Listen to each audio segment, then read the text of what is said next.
ونصلي ونسلم على رسول الكريم أما بعد أعوذ بالله من الشيطان الرجيم بسم الله الرحمن الرحيم يا أيها الذين آمنوا اجتنبوا كثيرا من الظن إن بعض الظن إثم ولا تجسسوا ولا يغتب بعضكم بعضا أيحب أحدكم أن يأكل لحم أخيه ميتا فكرهتموه واتقوا الله إن الله تواب الرحيم صدق اللہ العظیم۔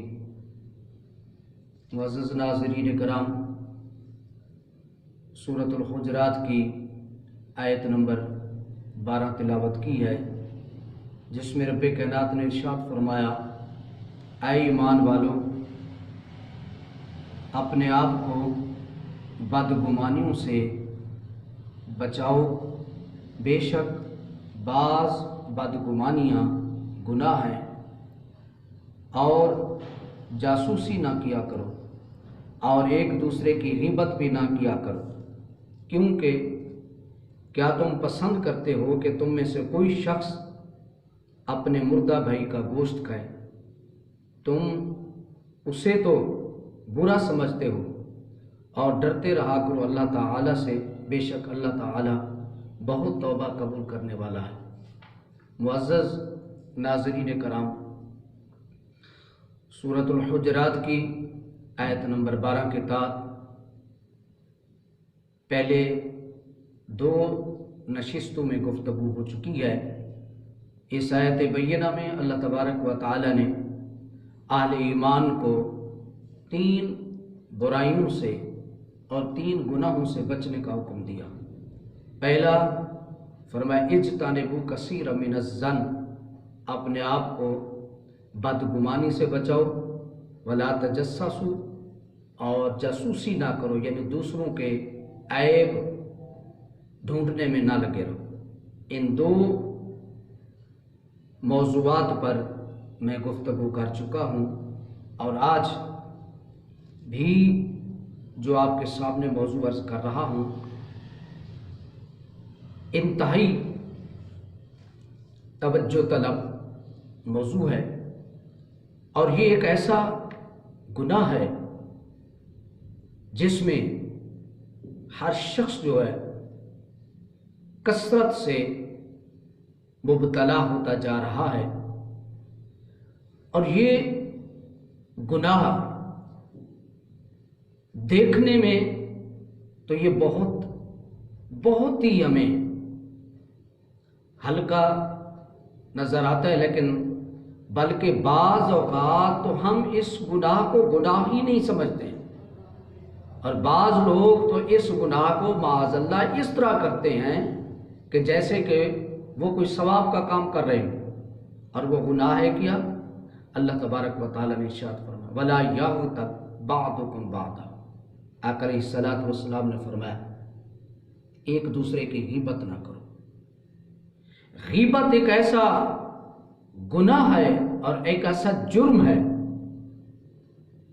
کہ اللہ تبارک و تعالی نے جس طرح قرآن مجید برہان رشید میں اس کی مذمت کی ہے، یا آقا علیہ الصلوٰۃ والسلام نے اپنی زبان اقدس سے اس غیبت کی مذمت کی ہے، تو یہ بہت بڑا گناہ ہے دین اسلام میں۔ اب غیبت کہتے کسے ہیں؟ میں سب سے پہلے آپ کے سامنے غیبت کی تعریف عرض کرتا ہوں۔ حضرت ابو ہریرہ رضی اللہ تعالی عنہ بیان کرتے ہیں، ایک دن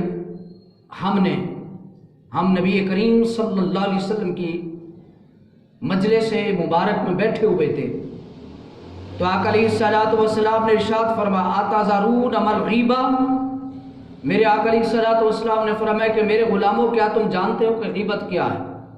اب اس کی ڈیفینیشن کو، اس کی تعریف کو بڑی توجہ سے سنیں، اور میرے ناظرین کرام بہت انتہائی موضوع ہے، اہم ترین موضوع ہے۔ آقا علیہ الصلوٰۃ والسلام نے فرمایا اتذرون ما الغیبہ، کیا تم جانتے ہو غیبت کیا ہے؟ صحابہ نے عرض کیا اللہ و رسول عالم، یا رسول اللہ صلی اللہ علیہ وسلم، یا خدا جانتا ہے یا مصطفیٰ جانتا ہے؟ صابئین کرام، صحابہ کرام کا بھی یہ عقیدہ تھا کہ خدا جانتا ہے اور پھر خدا کے بعد اس کا مصطفیٰ جانتا ہے۔ آج تو لوگ کہتے ہیں کہ معاذ اللہ نبی کو کسی چیز کا علم نہیں ہے، تو صحابہ جب بھی آقا علیہ الصلوۃ والسلام صحابہ سے پوچھتے تھے، کوئی سوال کیا جاتا تو صحابہ فٹ یہی کہتے واللہ اعلم ورسولہ، یا رسول اللہ صلی اللہ علیہ وسلم یا خدا جانے یا آپ جانے۔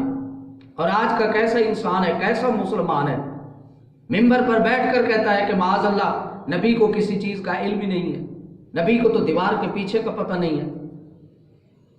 بہرحال اس عقیدے کا اپنا پوسٹ مارٹم کراؤ۔ نبی کہتے ہیں، نبی لفظ نکلا ہی نابان، اس کا معنی ہے غیب کی خبر دینے والا۔ بہرحال میں اپنی بات کی طرف آتا ہوں۔ صحابہ نے عرض کی واللہ اعلم ورسولہ، اللہ اور اس کے رسول زیادہ جانتے ہیں۔ آپ صلی اللہ علیہ وسلم نے فرمایا میرے غلاموں سنو، ذکر کا اخا کا بما یکرہ، آقا علیہ الصلوۃ والسلام نے فرمایا غیبت اس کو کہتے ہیں کہ اپنے مسلمان بھائی کے ان عیوب کا ذکر کرنا جس کا ذکر کرنا وہ ناپسند کرتا ہو، اس کو غیبت کہتے ہیں۔ اپنے مسلمان بھائی کے ان عیوب کا ذکر کرنا جو اس کے اندر پائے جاتے ہیں، ان عیوب کا اس کے پیٹھ کے پیچھے ذکر کرنا، اس کو غیبت کہتے ہیں۔ صحابہ نے عرض کی یا رسول اللہ صلی اللہ علیہ وسلم افرائیت فی اخی ما اقول، یا رسول اللہ صلی اللہ علیہ وسلم اگرچہ وہ عیب ہمارے اس بھائی کے اندر پایا جائے، پیارے آقا یہ بتائیں وہ عیب اس کے اندر پایا جاتا ہے، وہ برائی اس کے اندر پائی جاتی ہے، کیا ہم اس کی برائی کو نہ ذکر کریں؟ آقا علیہ الصلوۃ والسلام نے فرمایا ان کانا فیہ ما تقول فقد اغتبتہ، آقا علیہ الصلوۃ والسلام نے فرمایا اگر تمہارے بھائی میں وہ عیب ہے تب ہی تو تم نے اس کی غیبت کی ہے۔ اچھا بعض لوگ کہتے ہیں جی اس کے اندر وہ تو موجود ہے۔ میرے بھائی معزز سامعین کرام، غیبت کہتے ہی اسی کو ہے کہ کسی کے اندر وہ عیب پایا جائے اور اس کی پیٹھ کے پیچھے اس کے عیب کو بیان کرنا، اس کو غیبت کہتے ہیں۔ جب صحابہ نے تو یہ کہا تو آقا علیہ الصلوۃ والسلام نے فرمایا وَإِن لَّمْ يَكُنْ فِيهِ فَقَدْ بَهَتَّ، آقا علیہ الصلوۃ والسلام نے فرمایا کہ اگر اس میں وہ عیب نہیں تو تم نے اس پر بہتان لگایا ہے۔ لوگ کہتے ہیں وہ تو اس میں موجود ہے۔ برادران محترم، غیبت ہوتی ہوئی ہے جو اس کا عیب موجود ہو اور اس کے عیب کو اس کی پیٹھ پیچھے بیان کیا جائے، یہ غیبت ہے۔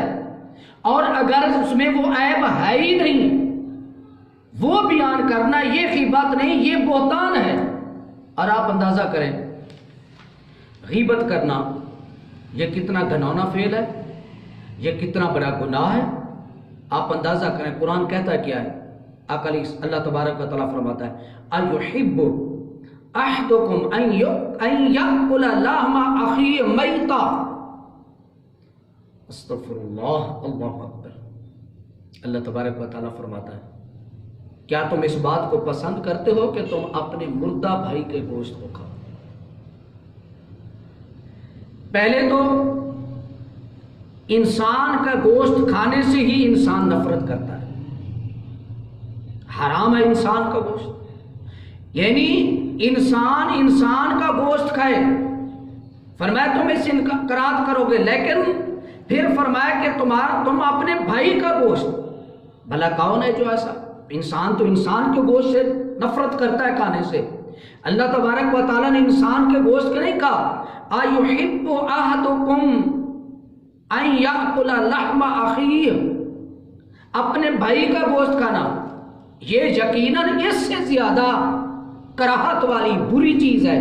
لیکن اس سے آگے فرمایا کہ اللہ تعالیٰ نے فرمایا میتا، خالی بھائی کی بات نہیں ہے، مردہ بھائی کا گوشت کھانا، یعنی جو بندہ کسی دوست کا، کسی بھائی کا، اپنے مسلمان بھائی کی اس کی پیٹھ کے پیچھے اس کی برائیاں کرتا ہے، اس کے عیوب کو بیان کرتا ہے، گویا ایسا ہے کہ وہ اپنے مردہ بھائی کے گوشت کو کھا رہا ہے۔ اللہ اکبر۔ آج تو ہماری جب مجلسیں ہوتی ہیں، گھر میں دوست اکٹھے، گھر میں گھر والے اکٹھے بیٹھتے ہیں، محفل میں دوست اکٹھے بیٹھتے ہیں، تو کیا کرتے ہیں؟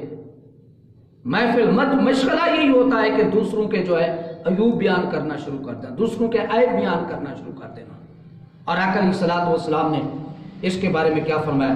نبی رحمت صلی اللہ علیہ وسلم نے ارشاد فرمایا، نبی رحمت صلی اللہ علیہ وسلم نے فرمایا کہ الغیبۃ اشد من الزنا۔ آقا علیہ الصلوۃ والسلام نے ارشاد فرمایا کہ غیبت جو ہے وہ زنا سے بھی بڑا گناہ ہے۔ غیبت کرنا زنا کرنے سے برا گناہ ہے۔ صاحب نے پوچھا یا رسول اللہ صلی اللہ علیہ وسلم کیف الغیبہ اشد من الزنا؟ یا رسول اللہ صلی اللہ علیہ وسلم غیبت زنا سے کیسے بڑا گناہ ہے؟ کیونکہ ہماری نظر میں تو زنا بہت بڑا گناہ، لیکن میرے اور آپ کے آقا صلی اللہ علیہ وسلم نے فرمایا الغیبۃ اشد من الزنا، غیبت زنا سے بھی بڑا گناہ ہے۔ صحابہ نے پوچھا یا رسول اللہ کیف الغیبۃ اشد من الزنا،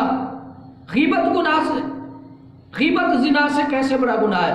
تو آقا علیہ الصلوۃ والسلام نے فرمایا ان الرجل لیزنی فیتوب اللہ علیہ۔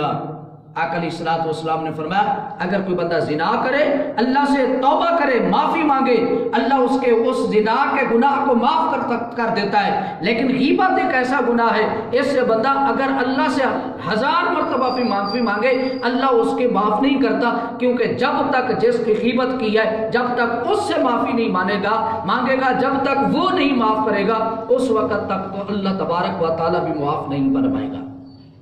یہ غیبت کرنا اتنا بڑا گناہ، اور آج ہم اس کو گناہ سمجھتے نہیں۔ ہم پیٹھ پیچھے دوستوں کی، رشتہ داروں کی، بہن بھائیوں کی، ان کے گلے شکوے کرتے ہیں۔ عزیزان محتشم، آئیں آپ کے سامنے میں ایک حدیث مبارکہ ساکھتا ہوں۔ حضور علیہ الصلوۃ والسلام کے صحابی حضرت ماعز بن اسلمی رضی اللہ تعالیٰ عنہ کا واقعہ، بہت بڑا واقعہ، لمبا واقعہ ہے، میں اس کو واقعے کی طرف نہیں جانا چاہتا۔ جب انہوں نے زنا کر لیا، حضور کی بارگاہ میں آئے، اقرار کیا، تو آقا علیہ الصلوۃ والسلام نے سنگسار کرنے کا حکم دیا۔ حضرت ماعز اسلمی رضی اللہ تعالیٰ عنہ کو سنگسار کر دیا گیا، اور روایت میں موجود ہے جب حضرت ماعز اسلمی کو لوگ پتھر مار مار کر سنگسار کر رہے تھے، حضور جان رحمت صلی اللہ علیہ وسلم میرے آقا کریم مسجد نبی میں کھڑے رو رہے تھے، حضور کی آنکھوں سے آنسو جاری تھے، آقا علیہ الصلوۃ والسلام کی آنکھوں سے آنسو جاری تھے۔ کسی نے کہا کہ یا رسول اللہ صلی اللہ علیہ وسلم، آقا سزا بھی خود دی ہے اور روتے بھی خود ہیں۔ اللہ اکبر، کتنا درد ہے امتی کا حضور کے دل میں، حضور اپنے امتی کا درد کتنا رکھتے ہیں، حضور کو اپنی امت سے کتنی محبت ہے، حضور پیار کتنا کرتے ہیں اپنی امت سے۔ آقا علیہ الصلوۃ والسلام رو رہے ہیں۔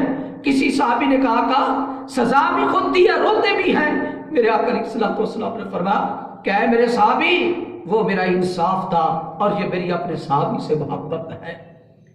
انصاف کا تقاضا یہ تھا کہ انصاف کو پورا کیا جائے، اور یہ میری محبت ہے۔